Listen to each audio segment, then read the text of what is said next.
So kepada you guys yang tak pernah tahu, saya pernah berkhidmat di bawah MBM Studio, di bawah for sure lah Mak Luffy. Sejak daripada hujung 2019 sampailah ke lebih kurang April 2021, is it? Lebih kurang macam tu lah. Just nak ceritakan pengalaman Cikgu Luan lah bersama dengan this brother yang I would consider bukan sekadar influencer, artis, celebrity, entertainer, vlogger, tapi I would consider as one of the best boss ataupun leader yang saya pernah jumpa lah. Not certainly the best, but one of the best. Okay. First things first, fun fact berkenaan dengan saya ataupun staff ML Studio. Kalau kan bila kita nak sembang dengan bos, biasanya kita akan sembang apa kata, kita punya nama kita tu, kita tak akan sebut aku, engkau, yang macam apa bahasa kita dengan member-member. Tapi dengan Mak Luffy memang biasanya kita orang panggil aku, engkau je lah. Tu fun fact dia lah. Lepas tu fun fact juga adalah Cikgu Luan memang suka lah dia punya kepekatan logat Kedah dia tu. Hang pa ni, awak buat lagu tu. Memang for me, dia tu memang keep kekalkan dia punya heritage. Heritage boy. I mean like, tak tahu lah, memang dia bila korang berborak dengan dia tu memang dia memang akan buat slang Kedah dia, dan memang dia selesa lebih kurang macam tu lah kan. Tapi apa yang saya suka berkenaan dengan Mak Luffy ni, tolak tepi sekejap when it comes to kerja, dia sebagai seorang kawan pun for me is very very tip top lah. Saya ingat lagi waktu saya first time jumpa Mak Luffy ni way back in tahun 2014 atau 2013. Waktu tu dekat Jordan. Waktu tu dia dijemput tau oleh multimedia Jordan something untuk beri sedikit sharing lah dekat sana. Waktu tu dia meletup lah. I would say dia meletup waktu tu. Dan that's the first time Cikgu Luan jumpa dia kat sana. Dan untuk mengetahuan you guys, waktu tu pun saya dah buat YouTube saya sendiri, but benda tu kurang menjadilah nak dibandingkan dengan channel Cikgu Luan. Nak cakap dekat sananya, saya suka Mak Luffy ketika itu. Saya mengenali sudut yang mana dia ini memang seorang yang memang memang kawan-kawan lah sebenarnya kak. Maksudnya walaupun dia tak kenal kita sangat, tapi bila dia lepak dengan kita, lagi-lagi dengan geng-geng lelaki waktu tu, seolah-olah macam kita orang dah kenal lama gila babang. Macam berbual biasa je, macam buat lawak-lawak dia lah, buat lawak Twitter yang korang biasa tengok, ataupun video vlog yang dia biasa buat tu kan. Memang like itu, apa yang korang nampak dalam video memang macam itulah dalam dunia reality. Dan Mamat ni memang sangat-sangat tidak sombong lah. Macam itu, ada influencer yang lain lah. Okay.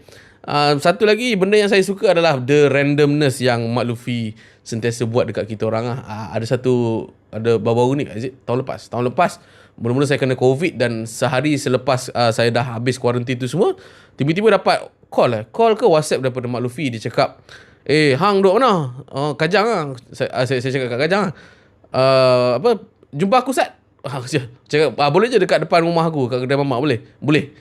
Kau bayangkan Mak Luffy yang duduk, yang saya takkan bagi tahu duduk kat mana, tapi jauh jugalah rumah dia tu nak ke rumah saya dekat Kajang. So dia jumpa saya dekat mamak tu macam tak ada benda ni, maksudnya bukan macam artis ataupun bukan macam influencer yang very demanding kan.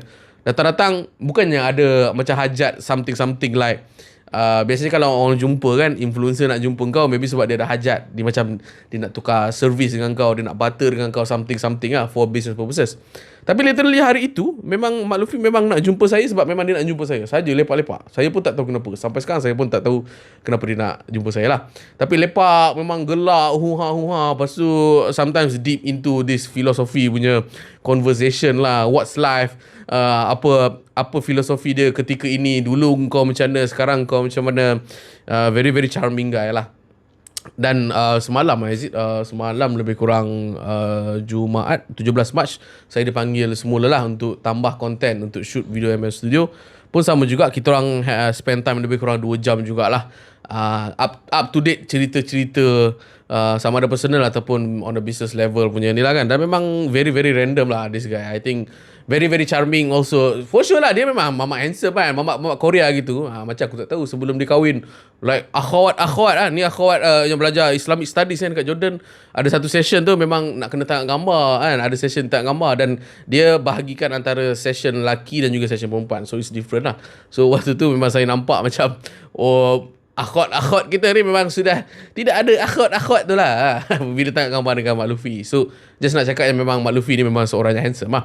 But despite of his handsomeness, orang pun suka jugalah dia punya humor dia yang seperti korang nampak dekat dalam Twitter. But he as a boss pun saya suka juga. Dan to be honest, saya tak pernah lagi jumpa influencer-influencer yang dah otai. Korang bayangkanlah, memang dia ni memang level-level celebrity. Kalau pergi je mana-mana mesti orang jumpa, dan bila ajak berborak, lepak, dia memang akan pergi. Memang dia rajin lah main futsal dengan orang, dengan strangers even dia tak kenal pun. At the same time dia pun ada connection dengan all this big corporate, orang politician, YouTuber, influencer ni biasalah kan. Dan dia memang suka lepak dengan kita. Kan biasanya kalau macam owner business, dia tak suka sangat pun lepak dengan sebilangan orang. Dia macam spesifik person je yang dia nak jumpa. Tapi untuk dia, memang sangat tidak strict, dan memang sangat-sangat best lah untuk lepak dengan dia. Memang saya bagi shout out lah kepada bos saya, ML Studio, ex-boss saya kan. So daripada segi bos ni macam mana Cikgu Luan? Bos pun lebih kurang macam tu.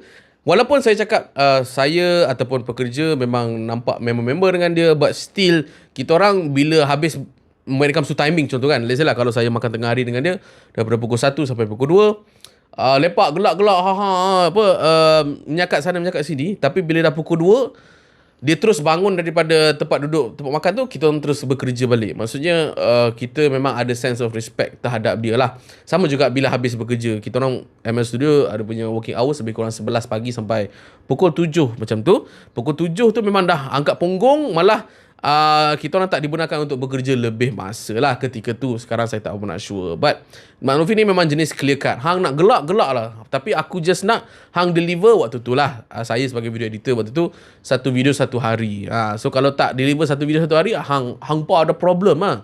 Hang pun kena check lah apa problem dia. Lebih kurang macam tu. So sebagai bos pada Cikgu Luan, dia sudah melangsaikan tanggungjawab dia sebagai bos dan bayar gaji on time. Dan memang clear cut lah dengan apa job scope yang kita akan buat sekiranya korang nak apply kerja kat ML Studio lah kan. So itu dah dia sedikit perkongsian saya, pengalaman peribadi saya terhadap beliau lah kan. Dan saya pun nak juga beliau kembali buat video juga. Kita orang ni lah, pekerja-pekerja dia ataupun bekas pekerja dia pun dah banyak kali lah macam cocok-cocok dia lah kan. Mat, jom lah kita buat video kan, podcast ke apa kan, buat konten ke apa kan. Dia macam elak-elak lah, lepas tu dia gelak-gelak lah tu semua kan. But I would believe that dia pun sudah past his prime actually when it comes to making videos lah. Tapi sebenarnya beliau sangat busy lah when it comes to nak menguruskan ML Studios. And I would say dia pun memang live on his great life sekarang lah. So kita pun actually kena respect lah dengan decision yang beliau sedang buat. Tapi let's say lah kan, Cikgu Luan rasa macam memang dia tak possible lah buat video. Berdasarkan pemerhatian saya rasa mungkin akan ada. Tapi itu berdasarkan randomness Mak Luffy lah. Itu kita memang tak nak predict lah this guy akan buat apa lepas ni. Lebih kurang macam tu lah. Shout out to Mak Luffy, I love you so much. Kalau kita boleh sembang lebih-lebih, mari kita sembang. Join lah podcast gua. Tiba kan, ni pun ada mic mahal ni, 1,000 lebih ni. Aku beli. Bukan beli, sponsor. Itu saja untuk video kali ini. Bye bye guys.